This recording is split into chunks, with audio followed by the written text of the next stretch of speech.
All right, we on the internets. We doing live streamy things. Let's see how it's looking. Everything cool? Looks like it's going cool. How you doing, my people? Hello. Good evening. Welcome to the Score channel. Today we're doing a big Q&A. So if you got questions, hopefully we'll have answers. Or if you just want to hang out for a bit, we can do that too. So holler at me. Tell me what you want to know. Hit me up. Let me see here. Looks like we're getting okay. Stream is healthy. It is excellent. Looks like my video I was having some video issues and some camera lag before, but I think I have fixed that. I'm looking at my beautiful self here, and it looks like it's working pretty well. So cool. I think we finally figured out the configuration for this new camera. So yeah, this is a open Q&A day. All right, which is code for I don't have anything better to do. So if you have something that you would like to ask, or if you got questions, I got the chat front and center. I got, like, it is here. It is filling up the ultra wide. I have nothing but desire to answer questions and tell people what's going on. So if there's something you want to know, holla at me. But let's see. In the meantime, I can tell you a little bit about the upcoming adventures. Adventures. We have all sorts of new things going to happen soon. So so besides this being a Q&A, so feel free to interrupt me at any point. I'm just going to kind of do a little talk stream here too. So tomorrow night, I will be on a plane to go to the United States of America. I have not been to this wonderful land in over 2 years. It is the longest that I have been away from my birth country. It's been a while. Gotta be honest. It feels like a longer time than 2 years even, because pandemic time is just all distorted. You know, it's like, what is time anymore? Who knows? So yeah, I'm gonna be going to the States as long as my test comes back negative, because I had to get the test today. Boy, they really do get in there. They really get into the back of the throat there. So that's a big one. So yeah, hopefully that comes back negative and then I can fly. That's the plan. What's up, Esteban? How's it going? Good to see you. Let's see. How many colleges do you recommend for students to apply to, considering ones that plan to do the IB? All right, so that's a good question. Generally speaking, what we try to do here, we kind of put a limit of 12. The reason we limit it to 12 is because the more you apply to, the more work you have to do. Like, it's that simple, right?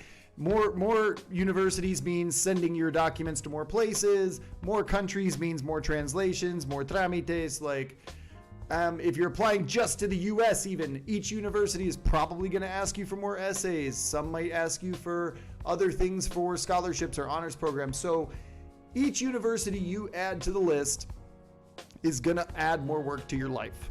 So we think 12 is a really good number to handle if you've got some professional assistance. If you don't, I would maybe say go a little lower, maybe 7 or 8.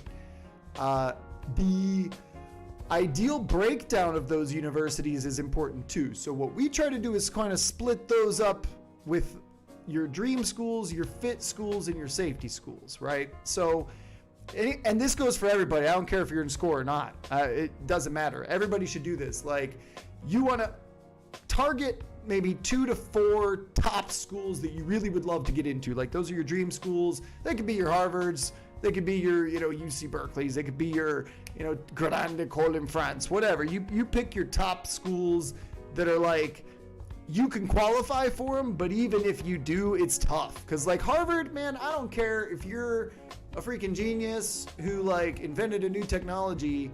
There's still a chance you're going to get rejected from Harvard just because, like, 40,000 other geniuses are applying too. So it's tough competition. So those are your dream schools. Those are your, like, ones that have a 5 to 10% acceptance rate, and, like, you only should target a few of those. Then for the middle, we go for that fit level. Fit level's like, all right, this is a good fit for you. You like the university. You seem like the kind of person they would bring in. Their acceptance rate's pretty reasonable, maybe in the 30s or 40s, and you're like exactly the kind of candidate they're looking for.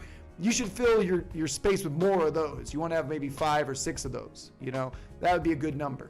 And then get a couple safety schools, 2 or 3. Like, Safety schools are ones that have a high acceptance rate, that you are totally like, you're overqualified for a safety school, right? You are like more than what they need. You're a shoo-in. You're guaranteed to get in, basically. So those are often maybe like, smaller state schools, public schools, could be some private universities that are a little more flexible.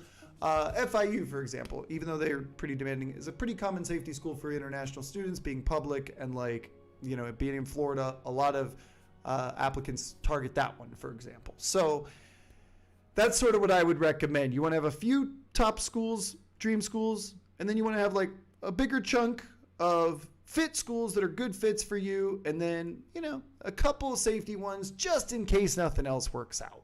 That's always good to have. Always good to have a safety net. So that's how we typically break it down. In the case of like, if you're applying to European universities in particular, then it's a little bit less like, you don't need to break them down as much, because generally they're pretty open with acceptance. It's not hard to get in a lot of those cases. So you might pick 2 or 3 per country that you're thinking of applying to. It's all going to come down to where you want to study and what you want to do. But that's generally what we recommend. 8 to 12 is a good number. Hello, Jose Carlos. What's up? We're doing a little Q&A, a little live streamy action. So if you got questions, I got answers. And maybe at some point I'll show off some of my gear, because I got a bag full of gear right behind me. Like, I'm packing tonight. I'm trying to get my packing done before I fly to America. I got a lot to do, so I got to get my stuff together. So that's the plan. I got my flight tomorrow night, if all goes well, and then I'm gonna be doing some university stuff while I'm up there. So I went and got some good gear for that. So that's what's coming up. I'm looking forward to that. That's going to be a lot of fun.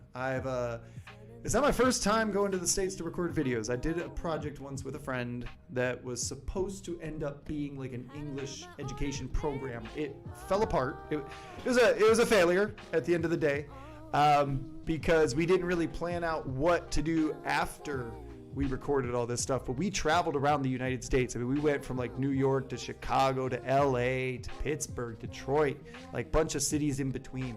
We took a bunch of videos, and the idea was to make like English classes from those videos. Thanks, man. I appreciate it. I'm trying to relax, And we made these videos, and they were cool. Like, we were putting together all these videos, and it was going to be like videos to teach you English, like parts of the body. Okay, like let's like do it with people, like in real life. Like, we interviewed people in the street. We went to like important tourist destinations and interviewed people there. We had this whole plan figured out. The only part we didn't think about, which was super important, was like, how are we going to edit this when we get back? Because Chris and I worked on 2 completely different schedules. We could never meet up at times and like get together and edit together. And we just kind of ended up letting it die. We must have filmed like 100 hours of footage in the States. So this time I know I'm going to be able to do it. I got it planned out a little better, but and I got the gear that I need. So I'm looking forward to doing it right this time in the USA. So the plan right now is to hit up, I'm going to be starting in the Detroit area, since that's where my family is. I'm going to stay there.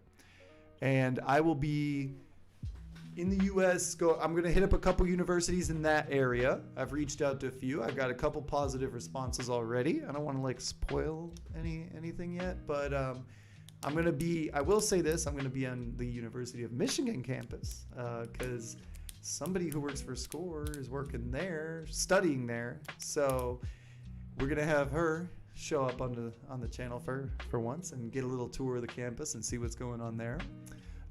There's also one in Canada that I have already done the interview for on Zoom, but I will be visiting the campus in person.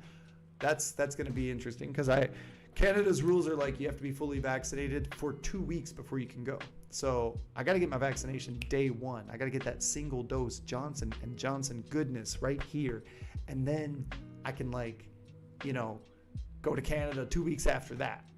And then I can finally make this video. And it should be good. It should be a good university episode. I'm looking forward to flying the drone over some universities. I'm working on getting a couple in Pittsburgh. I have gotten positive responses in Pittsburgh. It definitely helps that I'm from there, and I was able to like start my email with like, yeah, go Steelers, like, you know, Pittsburgh. So the plan is to hit up a couple universities there and also visit some of my family that lives in the area. So I'm trying to like mix work with vacation on this a little bit. Like I gotta like go out on the weekends and like go to these universities, but also see my family and also keep working. And so it's complicated, but it should be a fun time. I'm looking forward to it. So yeah, that's what's up. I'm gonna be doing that. And what else? I'm still figuring out other things. Like I have other ideas, you know, like maybe just go into campuses. Even if I don't have the official invitation or like an official interview, maybe I'll just show up at some campuses. Cause like right now, a lot of people are going back to campus after this pandemic. Like it's the end of August that I'll be up there. So people are like starting university for the first time. I think there's going to be a lot of people that might want to, you know, talk about their experience. And so I would love to just get as much content as humanly possible. What's up, Marco? It's going good. Thanks for stopping by. We're doing a Q&A session today. This is just Q&A. If you got questions about life and the future, it doesn't have to necessarily be university stuff related, but if it is, that's cool. But if not, I can also answer other questions. This is just kind of like Ask Me Anything Day. I'm just live and people ask me questions. I answer questions. You could ask me a controversial question, like about pineapples on pizzas, or like, I don't know, about like, you know, thoughts on Michigan and Georgia Tech. Michigan is a really good school, man. Michigan's a really good school. That's a great public school. That's one of the best public schools in the country. I've been on the campus a couple of times. It's not too far from my mom's house. Actually, it's like about 40 minutes down the road. So I've been over there before. I had friends who studied there, so I would visit from time to time. It's a really nice area. It's very clean, very like the whole town is a university town, right? Like Ann Arbor is basically a small city that exists for the university, and so just about everybody there is like a student that works there. It's cool. You have this fusion of like young people working and studying everywhere, and I just love the vibes. You know, as soon as you drive in, you kind of go down this hill, and you just get this like vibe that you're going into a really cool place. And the education's top quality, dude. Georgia Tech, also a really good school. I think underrated, actually. I think Georgia Tech has better programs than people give it credit for. It gets overshadowed a lot by the other big tech schools like, you know, Caltech and MIT. Anytime you go into the tech area, it's like Caltech, MIT. That's what people want to talk about. But then like we did the interviews with IIT and RIT, and they are really good schools. Like RIT is awesome. IIT too. I would back those up in a minute. I would honestly tell somebody go to IIT or RIT, you know, because IIT's in the middle of Chicago. That's awesome. RIT's got a ton of cool programs and a bunch of arts programs tied in with their tech programs. So like you can do all kinds of different things. But Georgia Tech is really good too. Like they've got a lot of good programs. I would definitely say apply to those. And Georgia Tech's a little bit easier to get into as far as tech schools go. So that's a positive. Highest score in Duolingo so far is the, what did I get, 150 that I put in the video, I think. I haven't taken the test again yet. That maybe one of these days I will. But yeah, I scored that 150. I was kind of being lazy. I probably could have gotten more, but there were a couple answers where I was like, whatever. And I didn't really like put my 100% effort into my writing, and I messed up one of the listenings. I was supposed to record an answer, but I clicked next too quickly and it skipped the response. It didn't even say like, dude, you haven't recorded something. Would you like to, are you sure? No, it just said, okay, cool. You don't want to do it. Fine. And that dropped my score by like 5 points too. I could tell. So what are you going to do? So yeah, that's some thoughts on Michigan, Georgia Tech, and some Duolingo talk. A lot of people checking out that Duolingo video. That one popped off. Like that's our best performing video so far, which I was not expecting. You cannot predict what will go well and what will not. I have found that I have no idea what will be popular and what will not. I'm trying to make stuff that you guys would want, you know, but it's hard to tell sometimes, like, what content is, you know, what people want. That's why I appreciate when people leave comments and, like, give ideas, because when you give ideas, it's like, you just make my life so much easier. I love nothing more than getting a good idea from somebody. Even the video that came out last week about why you should do the IB, that was my partner Petey's idea. Petey was like, you should do this because they always ask me about this. And I was like, all right, fine, sure, I'll make that video. And I made that video. And it's performed pretty well. People seem to like that video. I was like, hey, good idea. Thank you. Because, I mean, I come up with my own ideas, but, like, when somebody else gives me an idea, it's even better because it's validated. Like, somebody else said it. So that means it must be good. Like, if somebody else is thinking it, then other people are thinking it. When I come up with my own ideas, it's like, maybe it's just me. Maybe I'm the only person interested in this, which is what happens when I make those, like, really long rabbit hole videos, like the one about the racist SAT, or like the UK TOEIC scandal. Like, those videos are like me just getting interested in something and just making like a 20-minute thing. And, you know, that's like what I do for me. What happened with university episodes? You're going to get one this week, dude. Thursday, next one comes out. That's what happened. We making them good. Yeah, I was talking about that just a bit ago because that's why I'm going to the States, in part, is to also film these videos. Like, I'm gonna do some filming on campuses while I'm there. So I don't think it'll be too big of a deal to do that with everything else I have to do. So I will be visiting some campuses. I've already secured a couple of interviews in person. So I'll actually do some proper in-person interviews, get shots of the campus. I got my drone. Someone bust that out for the campus shots and stuff. Like, it's going to be good. I want to interview students while I'm there. I want to, like, get a ton of content when I go to these and make these, like, really special university episodes that are, like, live, in person, you know, like the good old days when we used to make content the old-fashioned way of, like, being in front of people. So yeah, we got a big one coming out this week. A big one.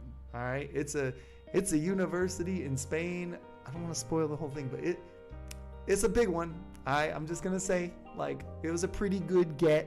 I feel pleased with the one that's coming out this week.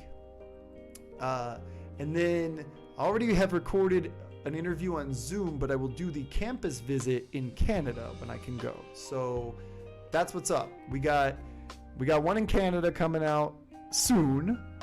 We got one from Spain coming out this week in 3 days.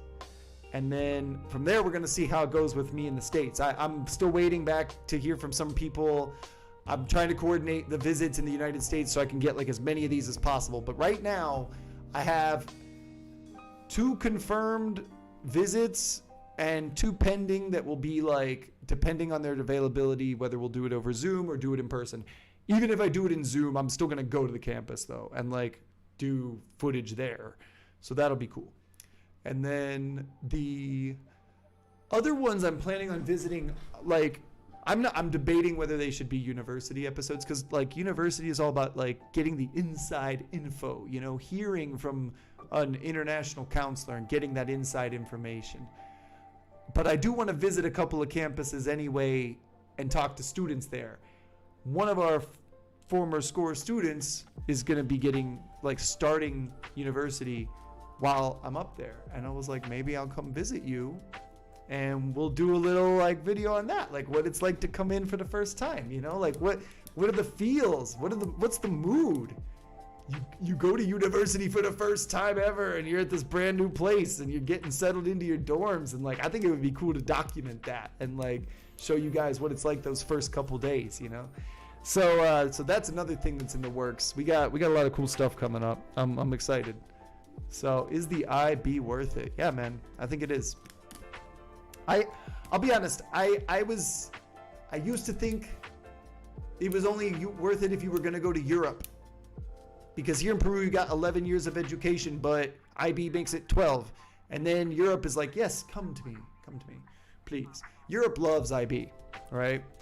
But when I did the video, I realized, like, there's more love for the IB in the United States than I thought. I was a little surprised, actually, when I started looking up statistics, because, like, that's the one thing. I basically was operating on like kind of what I had heard and what I have seen, but not anything concrete. And when I started doing the research and I started finding like hard facts, I was like, oh man, this is okay.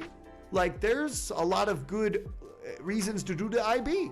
Like I showed that University of Chicago, they like, you're 52% more likely to get into University of Chicago if you do IB. And Chicago is a really tough school to get into. So that's the thing that could give you the edge.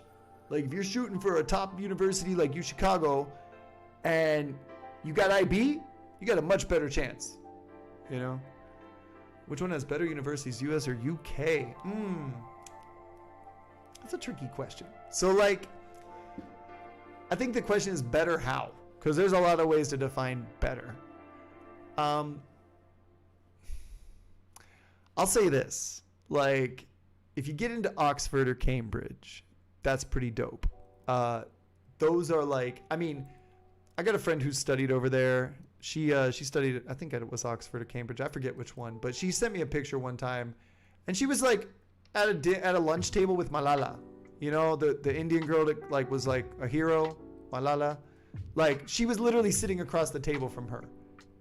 And like, so you're surrounded by these like awesome people. And then also it just looks like Hogwarts. Like if you like Harry Potter, go to the UK because freaking all these old universities look like Hogwarts. And you can just get the vibes that you're in this like old school university setting. But I will say this, like, the United States gives you more flexibility, gives you more freedom to do things differently the way you want. Like you pick your own courses at every step of the way. I think that's cool. I think the US is better if you're not 100% sure what you want to study or what you like.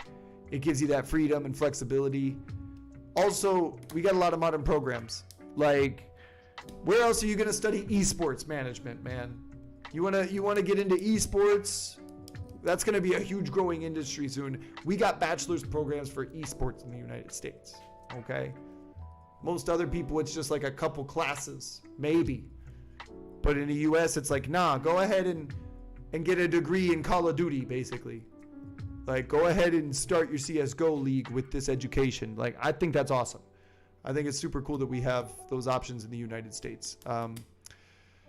And we're always staying ahead of the curve, you know? Like, there's a bunch of degrees now for blockchain and stuff. Like, if you're into cryptocurrencies and things, they are looking to apply that in practical ways for businesses. Like, we get very on top of new tech in the States. Something new comes out, and right away, it turns into a career. It's not, you don't have to wait 20 years for something new to become a thing in your university.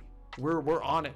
We see something popping off and we go, okay, within a couple of years, we're going to have this program. We're going to have this study plan figured out. And before you know it, you can study esports and blockchain, things that 10 years ago, nobody was talking about.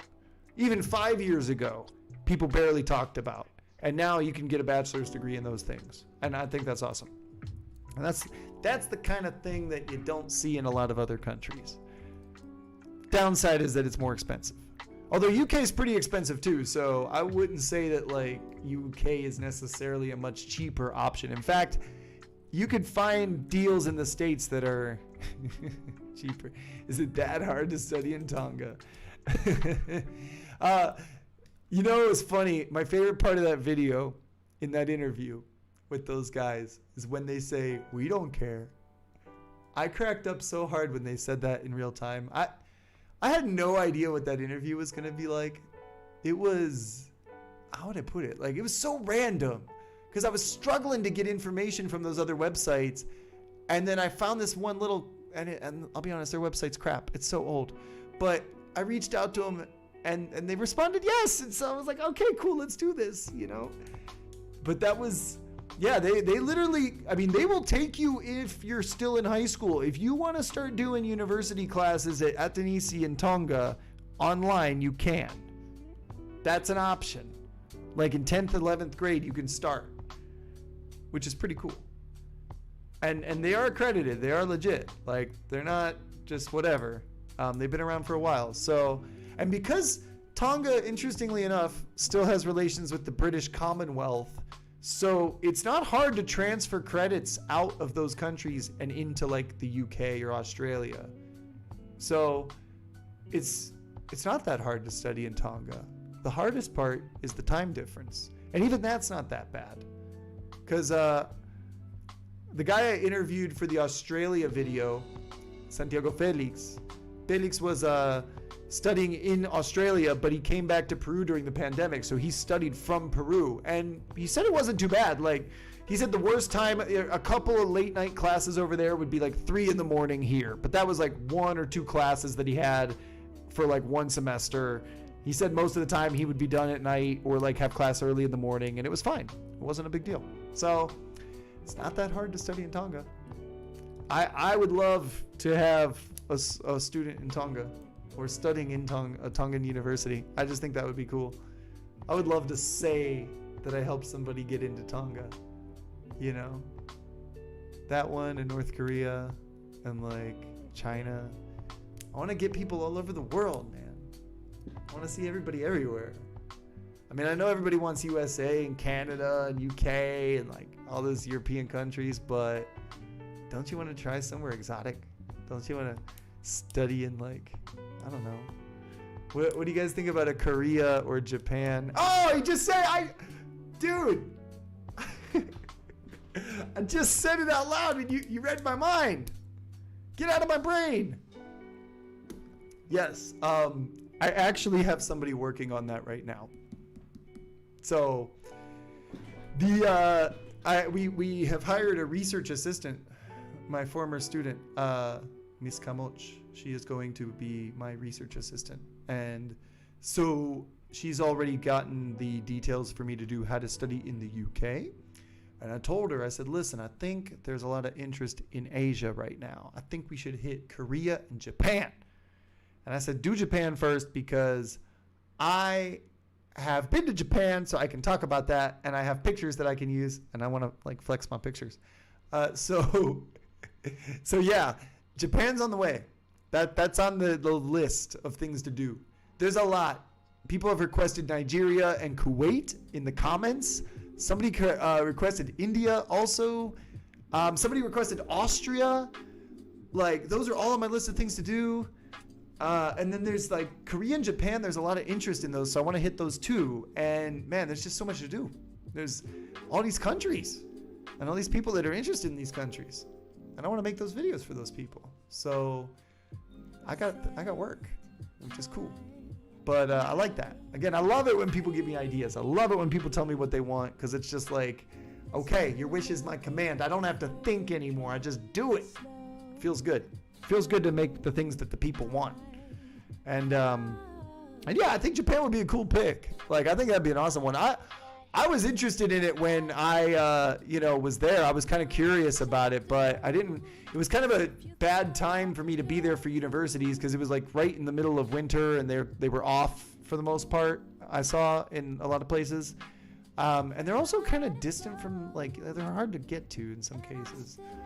They're not always like right downtown or anything. So, but yeah, I think it would be cool. I'd like to know more about Japan also and how to study there. And so I like making the videos because I learn about these things. So yeah, how to study in Morocco. You know, that's a country I've always wanted to visit. It seems interesting. It's right next to, like, it's a way to say you've been to Africa without going to Africa. You know what I mean? It looks cool. I like the little hats too. You know, those little red hats with the string. I like those. I want one. So how to study Morocco could be cool. Yeah. That's it. Like, I was even just doing a teeny bit of research the other day out of boredom about Antigua and Barbuda and Trinidad and Tobago. Like, they've got universities. Antigua and Barbuda is quietly, like, low-key rich for the Caribbean. You don't usually think of Caribbean countries as having a bunch of money, but they do. I guess they have a bunch of oil. So yeah, it's kind of neat. They, oh, you been there? Morocco's beautiful. Loved it very much. Have you been? That's interesting. I have never been there. I do not know much about it either. Barbados. Barbados is another one. Although, in the Caribbean, there's like this alliance of, there's one called the University of the West Indies, which is kind of like that University of the South Pacific for Tonga, where like a bunch of island nations get together and work together to have a university system. And they have the same thing in the Caribbean, like a bunch of the countries pay each other to have the university in common. So there is a university system, and some of the islands have their own universities in addition to that too. But then there's some that don't have anything. They're just like, yeah, you got to go to this other island because we don't have enough space or like people to support a university. So there you go. So yeah, what else you guys want to know? What else are you curious about?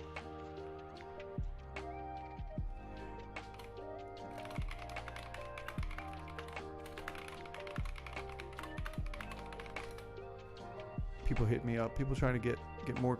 People asking me questions direct on the WhatsApp over here. I'm trying to deal with these things. I got demands. And yeah, what else is there to tell y'all people? So yeah, you got my USA plans. We got some questions and answers today. What else we got?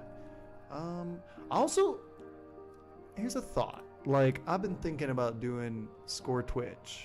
I haven't streamed on Twitch in a long time, so I was thinking about that. That might be fun. Trying to ask a question? Go ahead, ask your question. Oh, is that you? You saying you the one on the WhatsApp? I'm getting hit up by other people. Yeah, but Twitch streams. I was thinking about doing some like gaming stuff too at some point. I might start doing that soon. We'll see. We'll see how the fam feels about that. I would like to get back into game streaming and like get back into my. I mean, I did it for a while. You know, I have a Twitch account. Gotta get you one. But yeah, it's fun. I mean, you don't actually need an account to watch, just to participate in the chat and stuff. So it's a thought. It's something I'm considering doing. If I have more time for it, I think soon I will. So we'll see. And yeah, it could be a good time. I'm looking forward to doing some things like that are just, you know, different. Yeah, you can watch the streams without an account, totally. You can't, I don't think you can participate in chat. And there's like certain things that channels can configure for you if you're logged in and stuff. But yeah, you can watch. You can hop on right now and watch stuff.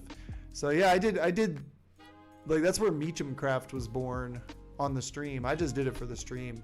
And what else? I did a couple other games on there. I did the Colonel Sanders dating simulator game. That was fun.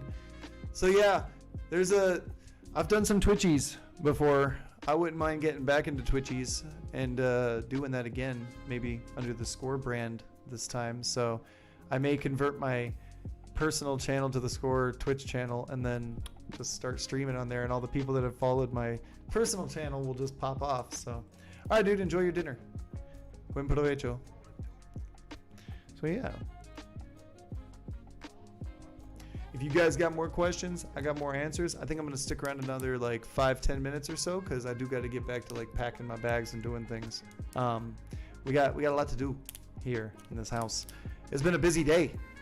I had work all morning, and then I was like getting all my stuff ready. I had to run and get my test, and then I got my test, and then I had to go buy some things too before my trip, and yeah, printing documents and things like that. What extracurricular activities do colleges appreciate the most? That is a nice question. Okay.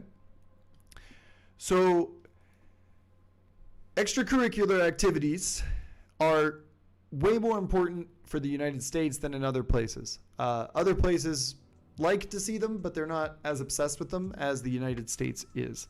Now, you can kind of think about extracurricular activities in a few different ways. One way is sort of thinking about different areas, right? Like, for example, maybe you have one musical activity, you have one athletic activity, you have one academic activity, right? They like to see that. They like to see you in a few different things.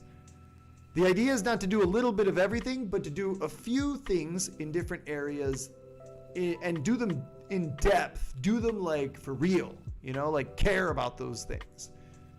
Like 6 months of piano doesn't impress anybody. 6 years? Yeah.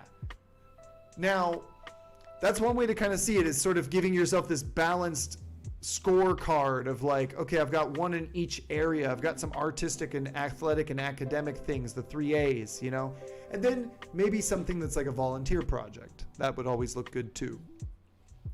Now, the other way to look at it though is also kind of like by how important you were to the activity. You know, being on a sports team is nice. Being the captain of the team, even better. Participating in some club in the school is nice. Starting your own club, even better. That's something they look for a lot, is like, did you take the initiative to create this thing? Or did you just do it? Because like Model United Nations is a good example. Colleges love Model United Nations, but like it says a lot more about you if you started your school's MUN team, or at least you became the head delegate, or like you took the initiative to host or organize an event. Whenever there's something that you created and did as an extracurricular activity, that is worth more than like joining 2 or 3 clubs. Starting your own thing is bigger. And we saw that even with last year's admissions. Like one girl who got admitted to a bunch of different schools with us, she had started her own NGO. She started her own volunteering mission, which was doing like support to people in the pandemic for virtual teaching and stuff. She was helping teachers and like providing material to schools. And she took it upon herself to do that. Nobody told her to do it. Nobody at the school was like, hey, would you like to sign up for this? It was her project. And by starting her own project and getting other people into it, it shows leadership, it shows organization, it shows professionalism, and that matters a lot to universities. So I think that all activities have the potential to be great activities on an application, but the ones where you create something on your own have a lot more weight. They're more important. And when you can get a few different activities in different areas, you have a really solid application. So that's something that we try to help people with too, is like, we check out how people are doing. People that sign up with us in like high school, we take a look at what they've done so far. And we're like, yo, you should do this. You should get in on this. Like, go learn this, go practice this, go start something. Like, because we want to see how to make your application more complete. And that is one of the best ways to do it, is adding better extracurriculars. And they make a difference. You know, we saw people who were excellent academic performers, top of their class, amazing SAT scores, but they still didn't get into like those top schools because they didn't have those extracurriculars. They were missing that was the missing link. And unfortunately, we don't have a time machine at SCORE. I can't send you back in time and say, go do these extracurriculars. So that's what I think on those. I think you have to try to diversify, go deep, and see what you can create. If you don't have an extracurricular activity that calls you, make your own. Create your own thing. You'd be surprised what you can make on your own. You could start a website and use that website to kind of put a front to your activity. Maybe you're just the after school gaming club and like you're the esports club, or like look at something that your school doesn't have. And think about, what can I make that we don't have right now? And it doesn't even have to be officially sanctioned by the school. Like if you just do it and you make it and you create a little bit of a web presence, maybe an Instagram account or something, boom, you've got an extracurricular activity that you invented and that people joined. That's the other thing though. Make sure that it's not just you doing it by yourself. Like make sure you get some people to follow you, because then you get the leadership points. So that's what I would say about extracurricular activities. Thanks for the question. That's what I'm saying. I don't recognize that name. I don't know if you're a first-time commenter, but if you are, thanks for breaking that ice. And it's good to have you. We appreciate you. We appreciate all of you. Thanks for being here tonight, keeping me company. I appreciate it. You know, I have done the lonely nights on Twitch where you're just shouting into the void and nobody's there. And it's all good. I don't mind, you know. People will see it sometimes later, but it's nice to have people here. It's nice to, like, talk to people, you know. It's nice to engage a bit with the fam. I haven't done one of these yet. I've been wanting to. So here we are. So, yeah. What other questions you guys got? What's on your mind? What do you want to know? Again, doesn't all have to be university-related stuff. Could be. Doesn't have to be. Let's see. I cannot stop vibing to these jams. I don't know about you, but Chillhop jams, they're just so good. They're so clean. It'll be a 1,000 special. Yeah, man. I have a special thing lined up soon. We'll see. I want to do a little appreciation video for the people that are here already. I don't necessarily believe that we have to do it at certain points with certain numbers. I mean, I want to, but it doesn't have to be like, oh, I got to get 1,000 to show some love. Nah, man. Like, I want to show the love now. I really do. Because you guys have you've inspired me a lot. And I am very grateful for the people that come to the channel, check out the live streams, watch the videos, leave the comments. You know, it's encouraging. It's nice to have that support. It means a lot. So I appreciate that stuff. And I want to give back with a little fun video of some sort. But I don't know what to do. That's the thing. I don't know what to do for like an appreciation video. I got some ideas, but I don't want to like just rip people off either. I don't want to just do what everybody else does. Like, I want to come up with something unique. And I'm trying to figure out what to do. So we'll see. I'm thinking about things. But yeah, I do got a little something in the works, probably coming out next week. So we'll see. And then, yeah, I don't know. Maybe I'll do like one push-up for every sub and just live stream me doing like 320 some push-ups. So it's going to take me a while to do that, but that could be funny. I don't know. What else? If you guys have ideas, I'm open-minded. I'm always down for some ideas. What else could I do? Yeah. Some sort of like, I would do a drinking game, but I think Tabo would like not be happy about that. Tabo's the other business partner. He always is telling me, you know, to be good on the stream and not say anything stupid. And I mostly listen to him. I like Tabo. He's a good dude, but he's a lawyer, so he knows, you know, lawyer things. And so he has to like have that lawyer brain on at all times. And that's probably good for us. That's probably a positive thing. So yeah, what other questions you guys want? What else you want to know? I definitely will have a special when we get to 1 billion subs. You know, the 1 billion subscribers movement is still well on its way. I mean, it'll take some time, but we'll get there. And then when we do, it'll, yeah, that'll be a big one. We'll definitely celebrate 1 billion for sure. And 1 million would be amazing. I'd be happy with like 10,000, man. I don't need millions. I just need people who like to be here. So that's all that matters. Get a little water.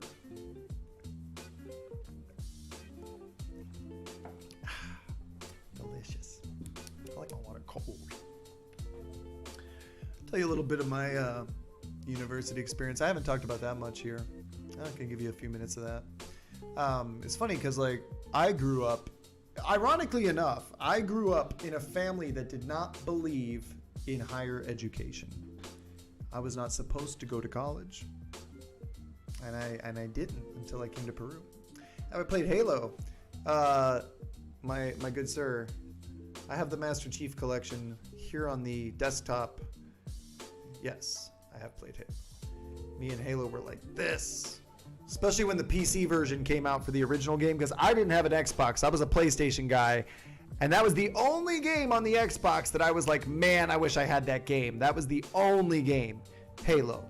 Because everybody was playing Halo, and I didn't have Halo. I was playing PlayStation. I was playing Final Fantasies by myself in my room, and I was like playing RPGs and JRPGs, and then all my friends had Halo, and they were playing Halo, and I was like, man, I want to play Halo. But then it came out on PC, and I was like, it's my time. I am the PC gamer. I got my Halo copy, and then I played online all night, every day for a while. And now I got the Master Chief Collection. I played the first couple games again. Man, it's so good. Halo Reach, and like going back to Halo is like the first Halo. Combat Evolved is like one of the best games ever. That game does not get old. I could replay that game 20 times. That is how good that, like the story on that game is good. You don't get a lot of shooters with a good story. Halo Combat Evolved was just like, beautiful game, legendary game, epic indeed. Epic indeed. Missing them games. But yeah, so I It's funny. I was not planning on going to college when I was in the States. I was like thinking, no way, I'm not going to do that because my family told me not to and they weren't going to pay for anything. And then I started thinking about it, but then it was like economy crash and I had no job and I had no money. So I went to Peru and yeah, now I'm in Peru and I got a degree in Peru. So fun stuff. So, you know, don't feel bad if you have to wait a little bit. I think there's a lot of pressure on young people to like go straight to college. You can't waste any time.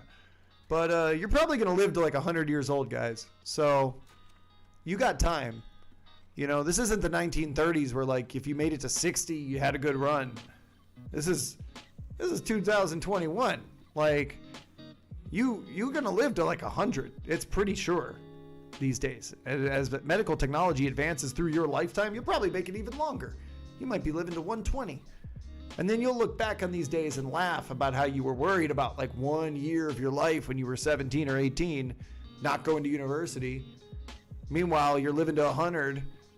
What's a year at that point? It's nothing. So yeah, take your time. You got time. No rush. You know? Although we do recommend people get started soon, but you know, you don't have to push yourself. You can take your time. If you need time, take it.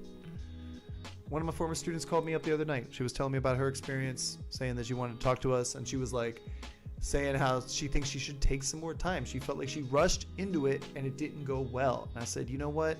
That's smart. Take your time. Get it right. It's better to do something right once than do it wrong twice. That's my philosophy. I got any other questions for me? I could sit here for a while, but I got things to do, unfortunately. I don't want to bail on my people. I like you guys. I enjoy being here, but I am a busy man. I have so much stuff coming to the house in the States. I've made some crazy orders. I'm getting myself a new mouse, but like a nice pro mouse. Like I need more of a workstation mouse. I'm getting the MX Master 3. I want that scrolly wheel on the thumb. I want this I'm getting that. I'm going to upgrade some computer components while I'm up there. What else? I'm getting some new lights. Akundo, what's up? Further recommendations on how to study and settle in Canada? Thanks, man. Thanks for the question. And so a couple things to know about Canada. Like, I think it's good for you to search beyond University of Toronto and University of British Columbia and McGill.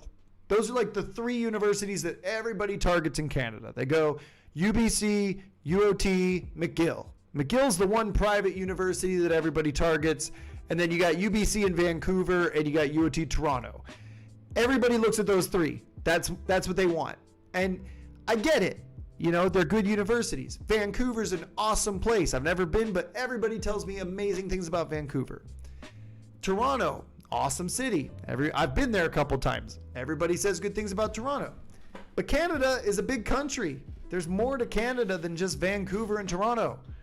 And I think that there's other options out there that people should look for because those universities are not always easy to get into and they're more expensive. And unfortunately, Canada doesn't have a whole lot of financial aid for foreign students. Like the United States, if you apply to a private university in the United States, there's a pretty good chance you're going to get some financial aid. You're going to get something. Like, they're going to help you out a little bit. But in Canada, most of them are public, and so most of that money goes to Canadians. And so there's not a lot of scholarships. There's not a lot of financial aid, and it could work out to be more expensive than you think. And I think it's good to look at some of those other options. We're actually going to have a video coming out soon, probably in the next month or so, about a university in Ontario that's not far from Toronto, but is also really good. And I think that's the thing. Like, Canada has a really high standard for their education. So there's good universities in smaller places. I got a friend, my friend's cousin, who's also named Andrew. He studies at Mount Royal University, studying sports management, I think, and something related to sports medicine or something. So I talked to him about it. I was like, well, what's it like? Like, what do you think? Is it good? He's like, dude, I love it. He's like, great program, flexible schedules, good cost, great teachers. I've enjoyed it so far. I'm loving it. Like, he's enjoying it a lot. Now, he's Canadian, but he's going there because it's a good school and it's near his place and it's affordable. And I feel like we should look at those options too. Like, we shouldn't just limit ourselves to those top 3 schools, because it's like going to the States and applying to Harvard, Yale, and Princeton. If that's your approach, you're probably not going to get in. It's going to be mad expensive if you do.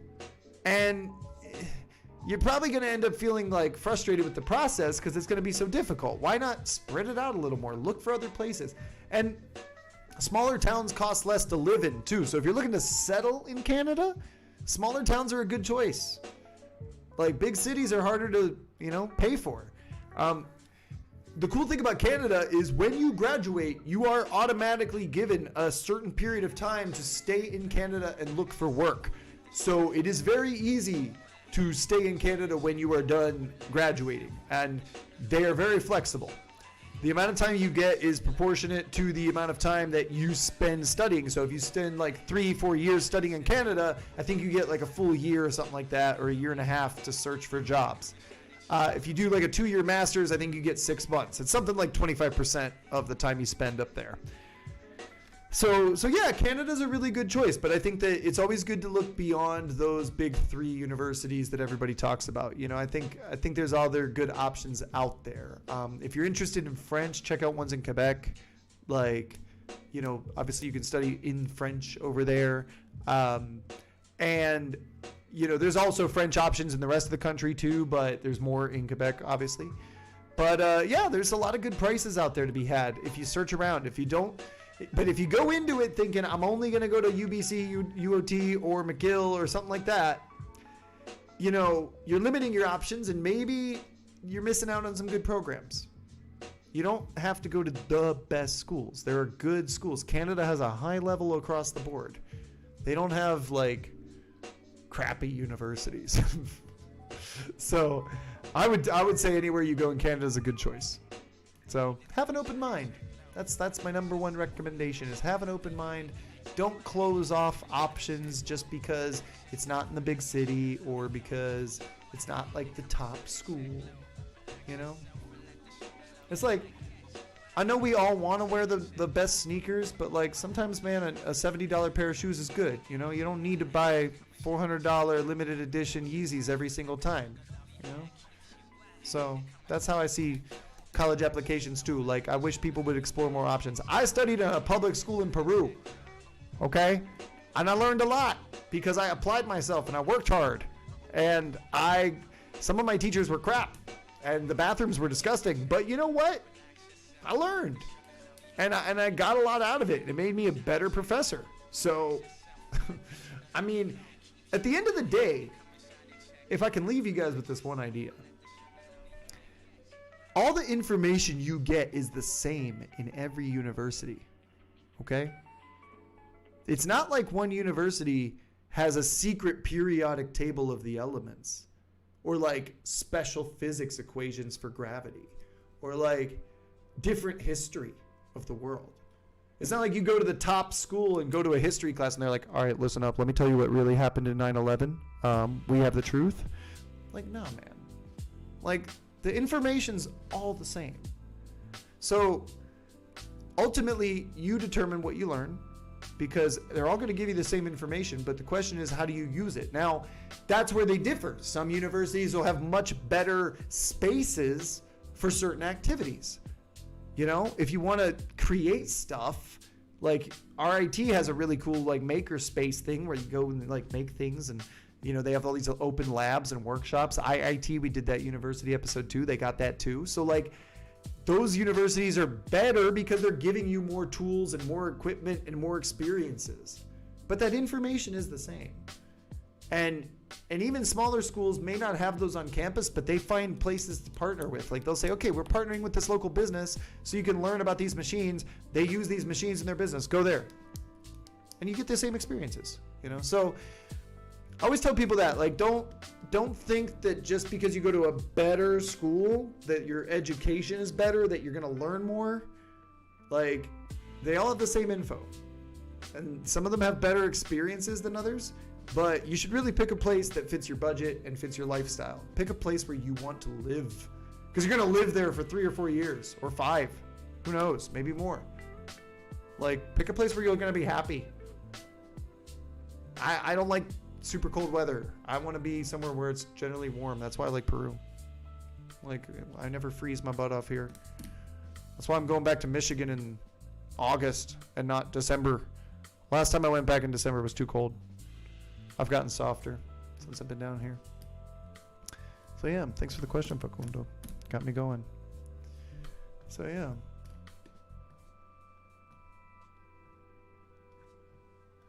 Anything else you guys want? I'll give you 5 more minutes. That'll be a clean hour. I think that's a good duration for today. I'm vibing. I'm enjoying it. So what you got? Next week, by the way, live stream. Big live stream next week. Big live stream next week. Very exciting live stream. Very personal. Very interesting. Please make sure you're here because it's going to be interesting. I'm just going to say that. It's going to be interesting. I don't want to spoil the beans. I said a little bit in my video on last Thursday that I would be doing a live stream about ranking my job history, like telling about my job history. And so it is going to be related to that. I don't want to give away too much yet. But to find out what's up. What do I think about studying in Germany? I think it's an awesome idea, dude. It's free. What's better than free? It's free. It's free for everybody. It doesn't matter if you're Peruvian or you're Bangladeshi or you're from India. It doesn't matter. You could be from freaking Suriname. It's free. Where else are you going to get that? There's like Baden-Württemberg, which is where, I forget what the city is. Stuttgart, I think, is there. That's the only place that charges money to foreigners. Every other part of Germany has free programs for everyone. And Germans have a pretty good English level, so you don't need to have German like all the time. You know, you can get by speaking English in Germany if you have to. Obviously, it would be good to learn some German and, you know, get acclimated to the culture. But like, I would totally do it. I actually hung out with a German student at an MUN event here in Peru. This guy Henning, cool dude. I want to reach out to him. I haven't talked to him since then. He showed me other things too. Like they got a bunch of benefits for students. Like he has a pass that gives him like free transportation all year. He can use like any railway, go to another city for like no money. They get discounts on food and stuff. And like there's all sorts of benefits for students. So not only do they make it cheap to live there for you, but they also just don't charge you for university. Like it's one of the most affordable options and it's Germany. It's going to be good. And they got a lot of good programs. Now, they don't have every program in English. That's the catch. Like, if you want to be a doctor, you're going to have to do it in German. But if, like, all you want to do is, you know, study international business, study engineering, go. That's a great country for engineering, great country for business. They have a lot of economics programs, too, international affairs, if you're interested in that stuff. Like, Germany, top choice, man. I would totally say go study in Germany. You do got to pass a little test, but it's not hard. It's not a big deal. It's got a little bit of math, a little bit of reading, a little bit of like IQ test stuff in it, but it's not too big of a deal. So yeah, study in Germany, man. It's a good choice. It's a good choice for the budget. I mean, you could study in Germany for less than what you would pay in some Peruvian universities. Like you probably would spend more in Pacifico than in Germany. And you're in Germany. You're going to get to do Oktoberfest. Think about that. Oktoberfest in Germany. That's on my list of things to do. You know, like Brazil's got Carnival in February, but like Oktoberfest, Germany, man, that would be a good time. My liver would not be happy, but it would be a good time. So I recommend it. Definitely. I want to go someday.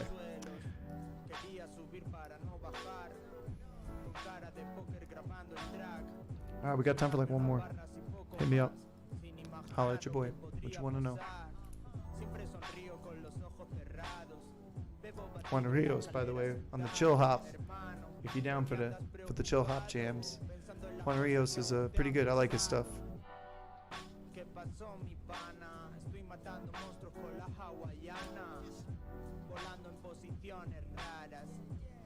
Just vibing. I can't stop vibing to the jams.